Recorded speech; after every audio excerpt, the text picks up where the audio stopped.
A coroner in New South Wales has recommended big changes to the way prisoners are transported.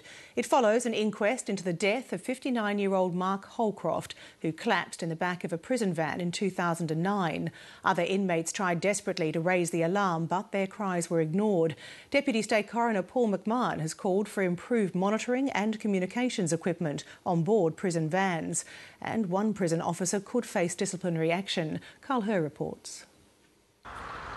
Nearly 2 years after Mark Holcroft's death, his siblings are hopeful the change they've been calling for is on the way. It's not 18th century, it's the 21st. We need to look after these people in their management.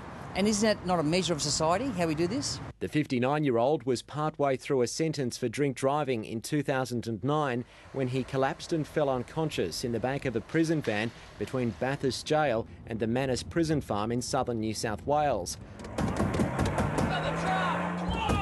Last year, other inmates who were on board the van told Lateline they did everything they could to convince the prison officers to stop, but they kept driving. They were yelling, screaming.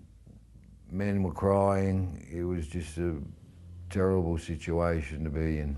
The actions of one of the prison officers attracted serious criticism from Deputy New South Wales Coroner Paul McMahon. Peter Shepherd was monitoring moving images of the inmates when Mark Holcroft fell ill near the town of Batlow.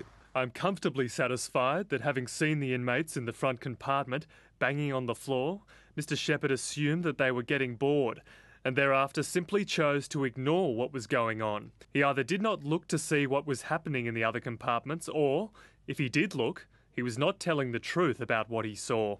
Either way, his attitude to his duties as a DCS officer was totally inappropriate. New South Wales Corrective Services has been asked to consider disciplinary action against Mr Shepherd, but the coroner did concede that stopping the van would not have altered Mark Holcroft's chances of surviving the heart attack. The inquest also heard that a public address system on board the van hadn't been working for months. The department has vowed to install two-way intercoms that can also be used by inmates in all prison vans by 2014. Corrective Services Commissioner Ron Woodham said in a statement, "This will ensure inmates transported in our vans will be able to communicate with escorting correctional officers while in transit." The coroner wants this rollout to happen as quickly as possible. Another recommendation is for the images captured on board vans to be recorded and stored for at least 14 days. At the moment, the cameras are purely for monitoring, and Corrective Services has resisted recording cameras because of the cost. Other recommendations have already been adopted, including food, water and compulsory toilet stops on long transfers.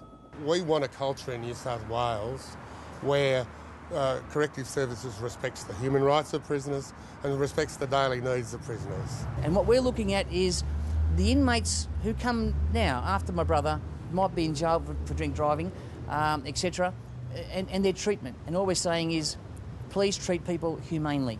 Mark Holcroft's family believes the findings will make a difference. Carl Herr, Lateline.